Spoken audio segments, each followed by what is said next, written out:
Hey guys, welcome to our little mountain oasis rental up here in Ramona, which is where we are overwintering this year. So it has been a little while since I've given any sort of an update on the foot injury, and quite frankly, that is because it has not been going overly great. I came off trail in November sometime because I had just horrible pain for the last 600 or so miles of my hike. Went to a doctor, was diagnosed with basically pre-stress fracture in my right foot and plantar fasciitis in my left foot. We had already decided to change plans around Thanksgiving, so I went diving over Thanksgiving. We already had a dive trip for Christmas and New Year's, so I had some time off my foot. I was doing these exercises the doctor gave me, and I was hoping it would get better kind of soon-ish. I also did 2 rounds of oral steroids, which were great and made me think that I just need to be on steroids all the time, because while I had those, I had no pain. The lower back stuff went away, the foot stuff went away, and I'm like, this is great. I want to get back to activity. Wasn't allowed to, though. Once they ran their course, I went back out, and it's the same kind of achy pain in my left foot. And I've had to be very careful because I don't want any sort of setbacks, because I'm kind of under the gun here. Once it got to January, I'm like, okay, well, I'm supposed to start hiking again in April as far as like channel stuff.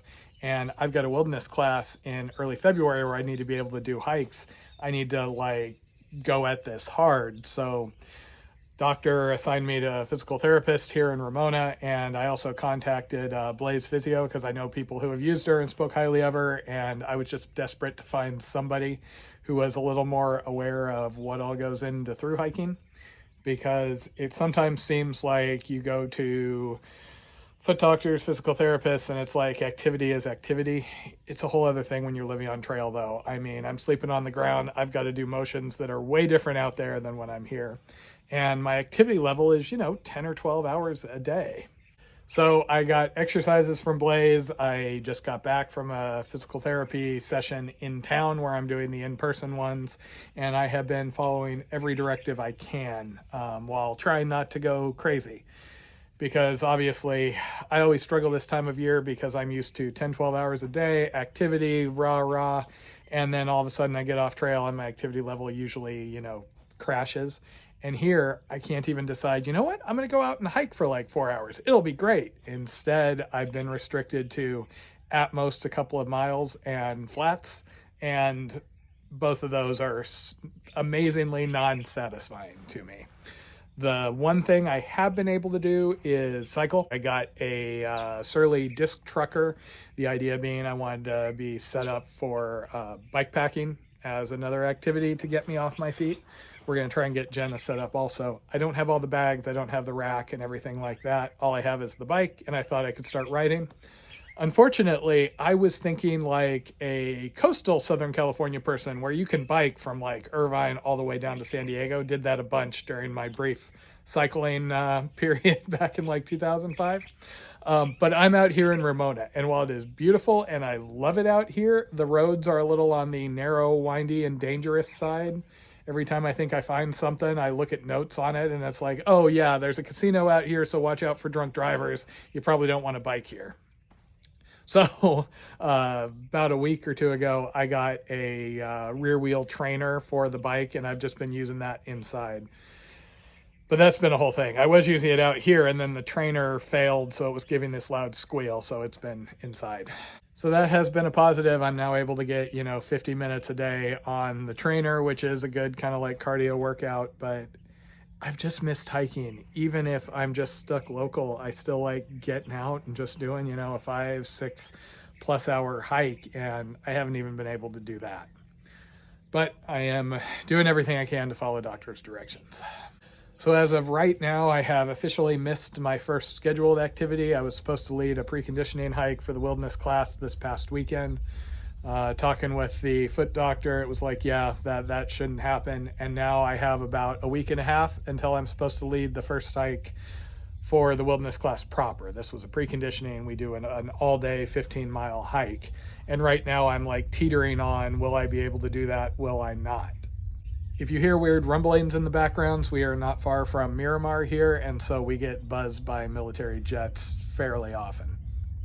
So yeah, at the moment, I go to physical therapy twice a week for at least the next couple of weeks. I'm doing 55 minutes a day on a bike trainer at least 6 days a week.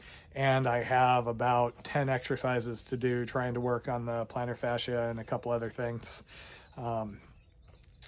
And unfortunately, I'm still kind of limping around. I'm mostly wearing shoes all the time now. Because if I'm wandering around barefoot, that tends to excite it. The foot doctor did design some inserts for me. I'm not sure how well they're going to work though. These are the inserts. She made them using this like iPad scan app. I don't know if this is going to work for me. The idea is it takes pressure off of like the ball of my foot, but it also has this big lump here in the middle of the arch. And considering the arch abrasions I've had, yeah, we'll see. I'm not 100% confident that those are going to work for me. But I have to be able to hike longer than, an hour or two to really be able to see. So as of right now, I'm just being really consistent on the exercises and taking it a day at a time. There's not a whole lot else I can do. It is really frustrating at the moment because as of April 1st, we're out of this place. This is a temporary rental. April 1st, 2nd, we check out. And at that point, the plan is for me to be on trail. Our life is kind of balanced on me being on trail. It's a lot cheaper. I can make videos, yada, yada. And I'm not sure if I'm going to be able to do that for April at the moment. Blaze has been really encouraging because she helps people like rehab on trail. So I have been happy talking to her. However, I'm also just trying to be realistic here. The fallback. So the plan is early April, drop my Jeep off at my parents in Colorado, and I'm hoping to do the Muggy on Rim Trail by Brett Tucker, the Grand Enchantment Trail guy. I love the Grand Enchantment Trail. If I can't do that, obviously we don't have a place in town. My fallback is to very quickly try and assemble a bikepacking kit, buy the racks, buy the bags, things like that, and do that for April, May. And then once June rolls around, that is the big Yukon trip. And that I can do even if I can barely walk. And then that gives me another 2.5 months of, recovery time while we're on the Yukon before I have to make the call of hopefully going back to Moab and finishing the ADT. Because I really want to do, Moab to San Francisco next fall. So basically all I can do is what I can do, but it sucks. I mean, I normally keep myself sane through this period, just pointing at the next adventure. And we have the Yukon. The Yukon's Con is going to be awesome. We have been doing a lot of planning for the Yukon, but I also just really like living out of my pack for long periods of time, and not knowing if I'm going to be able to get back to that right away or not is frustrating. Not to mention just the whole like low-level pain thing. I mean, we had to run to Walmart the other day, and it was hurting so much just walking around there. It was like, yeah, okay, I guess I will go back to the car and leave Jen to grab the rest of the stuff, which sucks. If you're wondering, have I been diving in SoCal? We did try once in La Jolla. Unfortunately, we have equipment issues. Our regulators were kind of burbling, leaking. So those need to be serviced, and my 7mm wetsuit has been in storage for the better part of 2 years, and the neoprene is hardened to the point like it was cutting off circulation in my hands. Both of those require a lot of money to basically be fixed. The regulator has to be serviced. We're going to have to do that anyway before Christmas, but we don't have to do that right now when we got a lot of other costs.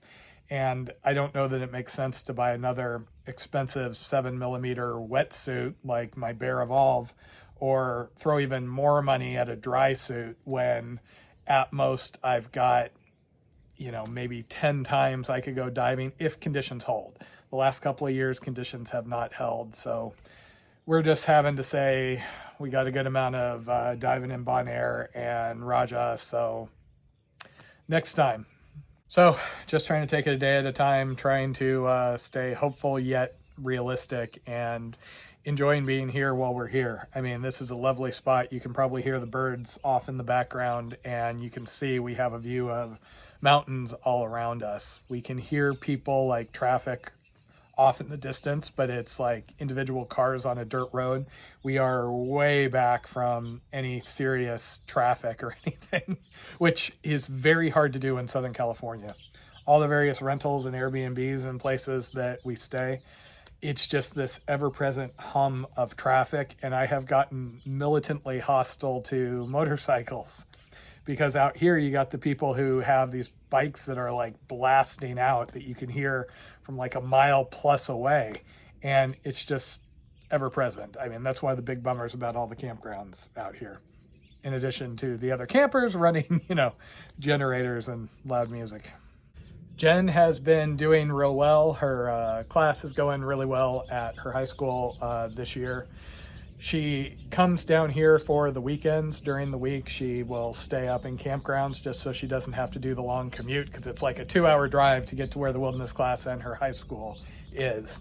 So we're together Friday night, Saturday night, Sunday night, and then we see each other Tuesday night for the class, and the rest of the nights we're apart, which is a bummer, but looking at the options, we decided having this place and getting to be up here was worth a little more separation. Also, the fires. I have gotten a whole bunch of really sweet notes from people who were concerned about us because of the fires. The fires were bad, but those were up in LA, north end of LA. We are south of LA. We basically stretch from Orange County down to North San Diego. So we have had a couple of power shutdowns or threats of power shutdowns, lots of Santa Ana winds, but we're fine. Our families are fine. In the wilderness class, there has been at least 3 instructors that I know of who lost houses, and probably more. Altadena was pretty bad. As somebody who has lived in SoCal for pretty much my entire adult life, this is just the reality of being out here. Don't listen to any of the stupid news coverage. We're a dry area.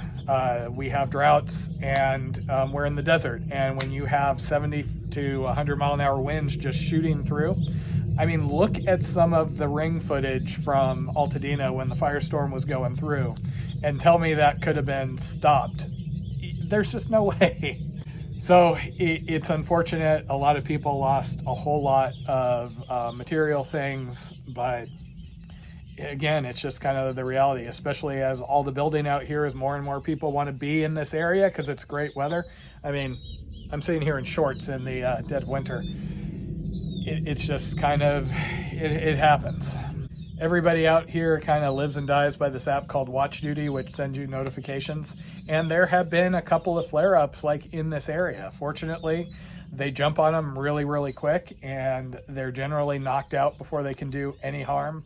But anytime the Santa Ana winds start shooting up, yeah, there's not much you can do. So you got to be ready to evac, roll with it, what have you. I will say this season of fire activity has kind of reaffirmed that maybe it's not too bad that we just do these kind of temporary rentals. Last summer, there were about 3 or 4 areas in Orange County we had looked possibly getting a little bit more of a rustic, basic cabin and some canyons and things. All 4 of those burned in the bridge airport fire time period. So it's like, it's a sign that maybe we just shouldn't try and settle down too permanently anywhere, I guess. But hey, at least for the moment, there is every reason to think I'm going to be back to activity. It's just a matter of sooner versus later. And it would take something major to derail us from the Yukon at this point. And we are actively planning the following year in Europe. I mean, that we haven't booked our flights or anything yet, but the Wales Coastal Path and the Hexatrek are, I guess they're not even penciled in at this point. It's more like we've moved on to pen levels of commitment. Assuming nothing happens that causes US visas to be canceled in those countries. But yeah, why would that happen, right? So for now, that's basically where things are at. I am actively working on more Raja videos. They just take a lot of time, especially since I've been having this ongoing sinus issue I've been working on, and my voice gets super raspy. I'm medicated to my eyeballs, and I have a CT scan for end of the week to hopefully fix that. But it's made doing voiceovers really, really difficult. I also have some more logistical planning type videos, but again, this is the best my voice has been for a couple of weeks. And those are hard to do when I can't really talk on camera. It's not like I'm going to get Jen to, do the narration for those. So hopefully in a couple of more weeks, I will have some sort of positive progress to share. Otherwise, yeah, bike packing instead of the muggy on, and then just onwards to the Yukon.